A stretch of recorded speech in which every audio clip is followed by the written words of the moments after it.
Hey everybody, just a quick video. I want to talk about production time.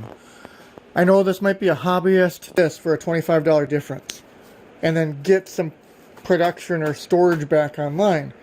I think, obviously, the answer should be the Bora, Portamates. Just put that up on the wall. It does the same thing as what I'm planning with this. Is it as rewarding? Is it as fun as me using my table saw to make these 2x2s out of 2x4s? Because I'm basically making the same thing as a Bora rack. No, it's not as fun, and I'm not getting as much practice by just buying out of the box. But that's your opportunity cost, your cost-benefit analysis. Do I buy out of the box to get my production up and running faster? Or do I build it myself a little cheaper or more affordable, and it helps me practice my skills? For me, I chose the skills route because I don't have that sense of urgency. Like, I can wait for this. I can wait a couple of hours till that battery is fully recharged and get going on this again. Because I value learning more skills or getting more skills right now at this stage of the game of where I'm at with my side hustle.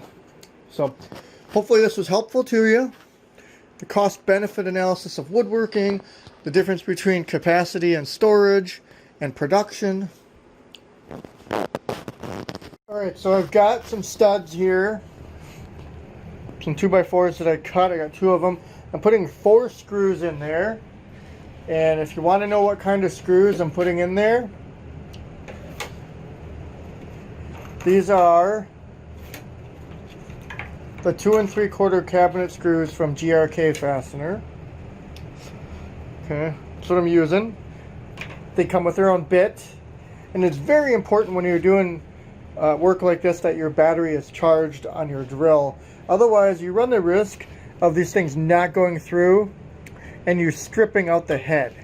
I know it's not supposed to happen, and it's not the fastener's fault, it's your battery's fault. So if you're using a hammer drill like I do and it's low on battery, don't do this. Okay, you're gonna set yourself up for a 1 in 4 headache. So on my DeWalt battery, I know that it's fully charged, and it isn't the biggest, but I do have a 5 amp hour. And the reason I'm not using the 5 amp hour right now is because of the weight. The battery weighs more, so I just like the flexibility here a little bit. So I'm gonna go ahead and do another one of these. Okay. Really simple, because I want 4 points of contact with that wall over there when I measure out where the studs are. This is going on there, and I haven't quite figured it out yet how I'm going to place these, but I've got these 2x4s that I cut in half at the table saw, and they're essentially going to be, they're 2x2s, essentially, and I'm somehow going to fasten them on there. I haven't quite determined that yet. But we'll go with it. And why do they have to be long? They're about 24 inches, 2 feet, because these flags are going to be about that much. And I want to have some good support. They're a little longer than the flag. That's also because I backed it out. I'm going to be attaching these somehow.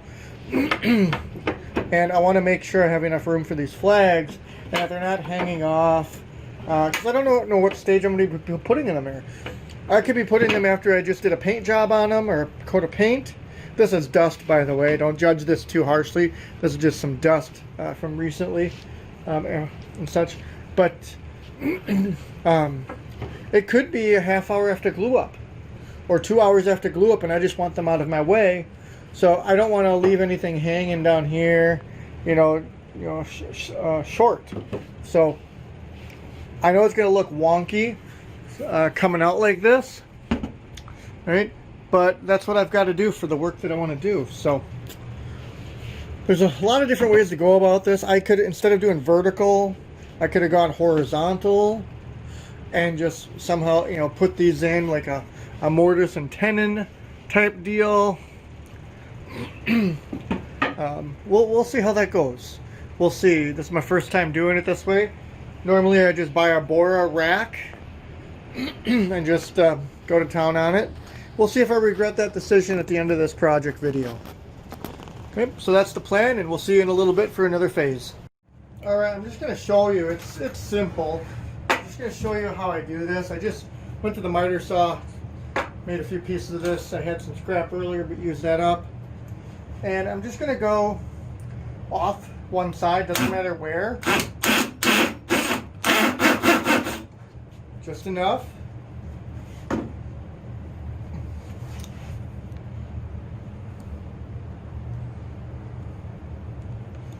Okay. And I'm going to go ahead and we're going to lift this one up a little bit when we screw it in. I'm just going to take my elbow.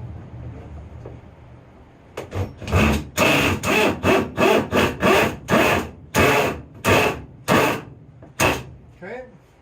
That helped a little bit. I think I'm going to do another one here.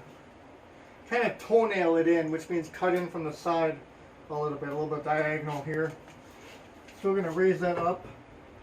It won't go any further. There we go. Nice and solid there. We'll do another one here. You can get it ready and you can see it in a second.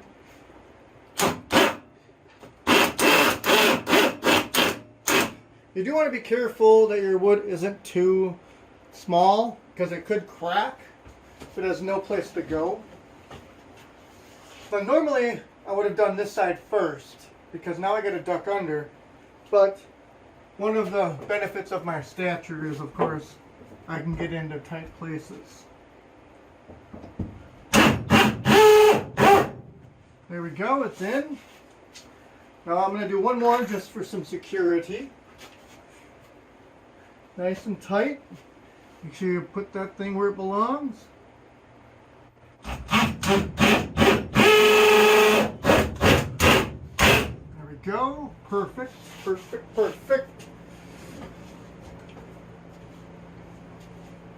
Okay,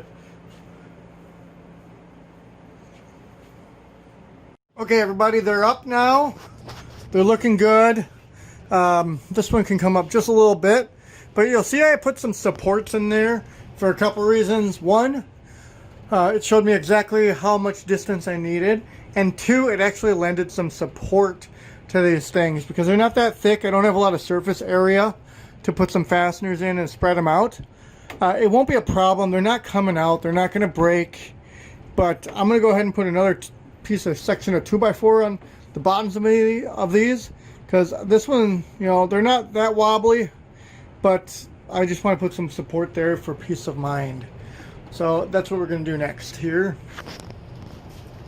Okay, so a little bit better. I'm looking at this video here. You just saw my face. I don't know what it is about the video, but it makes it look like these things are out of alignment, and that's not true. They are actually in alignment. So not sure what's going on with my lens. Maybe I got a fisheye going on or something else going on with it. Just makes the video just looks contracted there a little bit. So, but this is done. Now I could if I wanted to, and I might. Just going to use this as an example, just a scrap flag stripe. I could come down here and, you know, put another support in here or another one right here. I have some options, but you just want to be careful because there's not much gap here. Okay, it's a 2x4. Okay, so you can't start piling things on here and expecting your flags and other stuff to still fit. And also, that's why you do it underneath. So it's like at the top of this. Now this is going to be hard for me to screw in, I'll be honest, unless I go from the top. But now that I've only got a 3.5 or so clearance, that's one benefit of planning ahead, or actually watching this video and seeing how I would have improved it right off the bat. You know, you don't always get it right the first time, and you can always do better next time. That's why businesses are in business. They keep reinventing their product, making it better. This will fit my needs for now. So just a simple do-it-yourself kind of thing. I could have bought that Bora, and this will work. But now I'm starting to think that Bora at 40 bucks or 60 bucks. You know, it comes with 6, and you can see I'm only using 4 here. But now you see a different perspective, you know, of how to make something like this. It's light duty, but my flags are not going to be that heavy.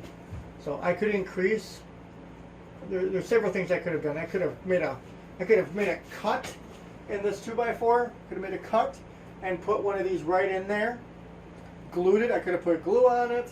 Did all that kind of stuff if I wanted to. And maybe next time, maybe you're going to see a video in the future where I take this down and redo it. Who knows?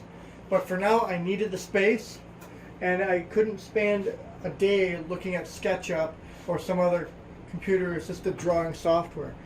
I knew on principle, I knew on physics that this would work. I have the tools, I have the technology, I made it work, it'll be fine.